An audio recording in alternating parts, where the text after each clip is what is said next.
Hi, Dr. Archie here. Today I'd like to talk to you about the derivatives of exponential functions. First thing I want to tell you is what's the rule for taking the derivative of an exponential function? So if you have an exponential function, so you have a number to a certain power where, right, so a is a constant, like a number, and x is a variable that's changing. That's like the variable in your function.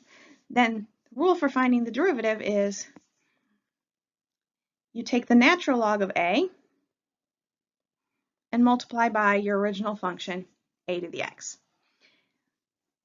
A special case of this is what happens when we want to take the derivative of e to the x. Now remember, e is a special irrational number. It's like pi, one of those goes on forever, never repeats kind of thing. Okay, so, and it's about 2.7. And you've probably seen it showing up in continuously compounded interest, things like that. Okay, so what's the derivative of e to the x? Well, according to this rule, it's the natural log of e times e to the x, except natural log of e is 1, because natural log is shorthand for logarithm base e. And whenever you take a logarithm, whatever the base is, and you apply it to the base, you get 1. Okay, so this happens enough that it's worth remembering that the derivative of e to the x is just e to the x again. All right, let's see how this works in some examples. All right, so here's my first example. 2 to the x, find f prime of x. Okay, so according to our rule, it's take the natural log of the base, which is 2, and then multiply by 2 to the x. That's it. I'm done. Let's do another example. Okay, now my function is e to the x plus 3 times x to the 4th, and I need to find g prime. So what I'm going to do here is I actually have to use more rules than just that exponential rule that we talked about in the beginning, because the exponential rule would tell me how to do this part, and I need to do this part in a different way. But fortunately, there's a rule, some rule for derivatives, which says I can just take the derivative of each piece separately. Okay, so what's g prime?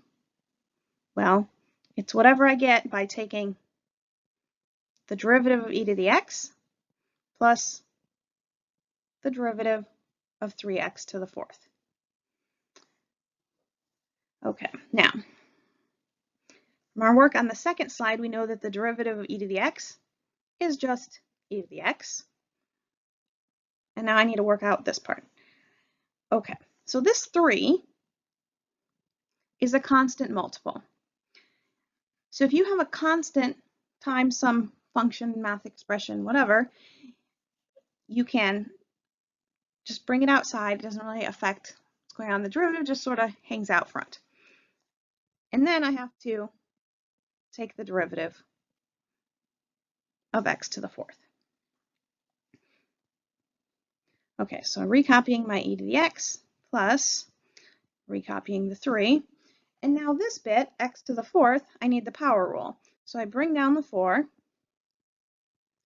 x to the 4 minus 1, right, and then decrease the power by 1. So what's the derivative? It's e to the x plus 3 times 4 is 12, x to